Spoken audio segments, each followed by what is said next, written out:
Welcome sa Dries TV. Kung interesado ka sa ganitong news, huwag kalimutang isubscribe ang ating YouTube channel. Maraming salamat! Welcome back again sa ating YouTube channel mga kakimpaw, and sa update natin ito, ang pag-uusapan natin ay tungkol sa mga importanteng kaganapan kini Kim and syempre kay Paolo Avellino. Pero bago po ang lahat, maraming salamat sa inyong patuloy na pagsuporta at pagsubaybay sa mga daily update natin. Kaya naman bilang pasasalamat, narito po ang ilang napili kong komento patungkol ito sa naging previous update. Unang komento mula po ito kay Ginang Norma Dayag. Sabi niya, There's TV ako ay never na maniniwala sa mga bashers, vloggers na yung relasyon nila ay for promotions only. Let's wait and see pag kayo ay manalo na di totoong may relasyon ng Kim Pao then love at us. And pag kami magwawagi, kami naman ang hahalakhak sa inyo bashers and vloggers at Kim Pao na pick sila na magkarelasyon. So maraming salamat sa komento ginang Norma Dayag. So tama po kayo dyan. Si Kim and Paolo Avellino na po ang nagpapakita kung ano po ang meron sa kanilang dalawa. 'Di ba? Ni Paolo Avellino. Tayo lang naman ay nagre-react mga kakimpaw base po yan sa nakikita at napapansin nating kilos at galaw ni Kim and Paolo Avellino para po sa isa't isa. Napaka-obvious po mga kakimpaw kung ano po ang meron sa kanilang dalawa, 'di ba? So private po si Kim and Paolo Avellino pero hindi po sila secret. Mga kakimpaw, alam po natin 'yan. And sa mga nagsasabi naman po na pang promotion lamang si Kim and Paolo Avellino, hayaan natin sila na yan po ang sabihin nila. Dahil alam naman natin ang katotohanan mga kakimpaw kina Kim and syempre kay Paolo Avellino, hindi po ba? Kaya hindi po tayo magpapapekto sa mga sinasabi ng iba dahil mas kilala po natin si Kim and Paolo dahil lagi po tayong nakatutok sa kanilang mga galaw, sa kanilang mga project, 'di ba? Kaya sabi nga, ang maniwala sa sabi-sabi, walang bait sa sarili. So maraming salamat sa komento ginang Norma Daya. God bless po sa inyo and mag-iingat kayo palagi. At ang next comment pala naman po kay ginang Arlene Casis. Sabi niya, parang hindi kamay ng Kim Pao ang mga picture na yan, Miss Dress. Kasi yung kamay ng lalaki, kung napapansin mo, ay may silver bracelet at tungkol sa promotional video ni Paolo. May Kempa vlogger ang nagtalakay dyan. Kilala na siya, Miss Dress. Si Chika Patrol talagang pinagmasdan niyang mabuti ang video. Sabi niya parang gawang AI kasi sa umpisa ng video, walang singseng na suot si Paolo. At bigla na lang ito ay may singseng na suot sa gitna ng video kaya niya nasabi na AI ang promotional video. So maraming salamat po sa komento ginang Arlene Casis. Tungkol naman po doon sa may suot na singseng ang mga kamay na kumakalat sa mundo ng social media.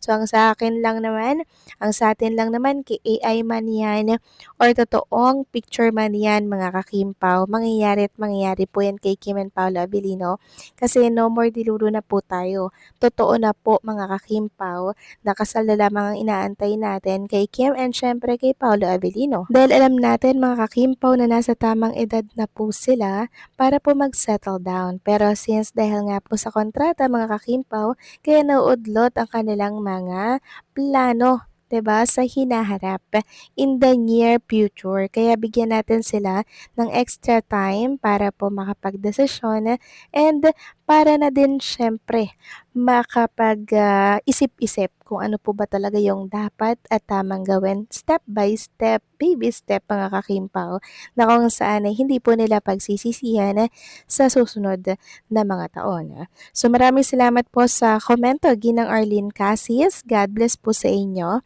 and mag-iingat kayo palagi. So eto na nga, pag-usapan na natin mga kakimpaw ang mga topic na nakalap natin sa araw na to ng Lunes. At unahin nating pag-usapan ang tungkol nga dito sa kaganapan kay Chinita Princess. Una nating pag-usapan ang tungkol dito sa pinost ng isang Kim Pao fansec. Sabi niya, Kimi, kinikilig talaga ako dyan sa relo mo. Lalo na yung paugi na nagbigay. Stay low-key, my fave couple, sobrang blooming ni Kim Chu kasi lahat nasa timeline ko, lahat sinasabi sobrang blooming niya. Everyday, sarap niyang panoorin. So, ganyan po talaga pag-inspire, in love, talagang nagre-reflect yan sa ating mukha and syempre sa ating skin, sa ating aura. So makikita natin na talagang inaalagaan, bine-baby ni Paolo at minamahal si Chinita Princess at deserve naman po yon ni Kim Chu mga kakimpaw. Kaya wala po tayong dapat ipag-alala sa relationship at kung anong meron kay Kim and Paolo Avellino ngayon kasi very stable lang po ng kanilang relationship. Masaya, low-key, and very private lamang. So hinahayaan nilang manghula na lang or mag-guess ang mga fans kasi mas maganda nga naman po yung private, 'di ba?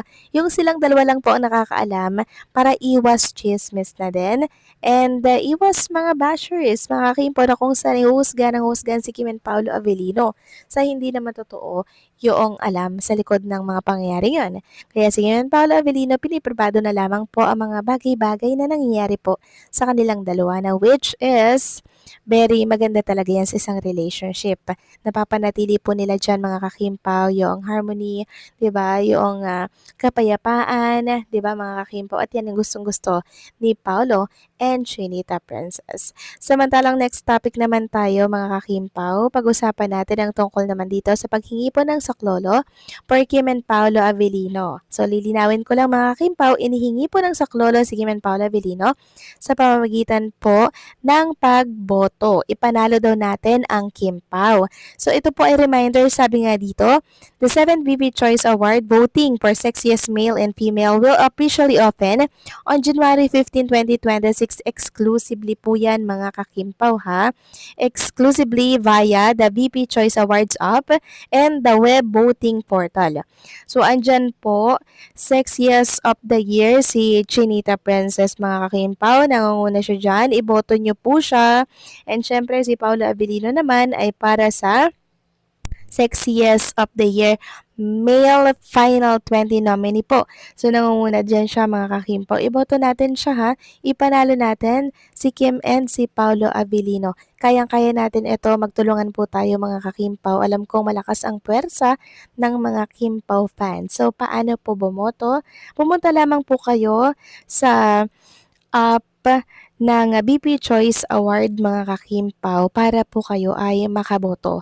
So piliin yung mabuti Kim and syempre Paulo Avellino. Okay? So yan po yung nasa headline natin na kung saan inihihingi po ng saklolo si Kim and Paulo Avellino para po manalo at makapasok nga po sa Sexiest of the Year. Deserve nila to mga kakimpaw kasi alam naman natin na super sexy ni Chinita Princess at hindi lang yan. Magaling din po siyang magdala ng mga damit, mga OOTD niya everyday sa It's Showtime. At si Paolo Avellino, alam na rin naman natin na maganda po yung kanyang katawan dahil maintain niya ito at alaga niya po ito sa pamagitan po ng tamang pag-ehersisyo kasama si Chinita Princess. Kaya ngayon pa lang, sana po ay makipag-cooperate ang lahat.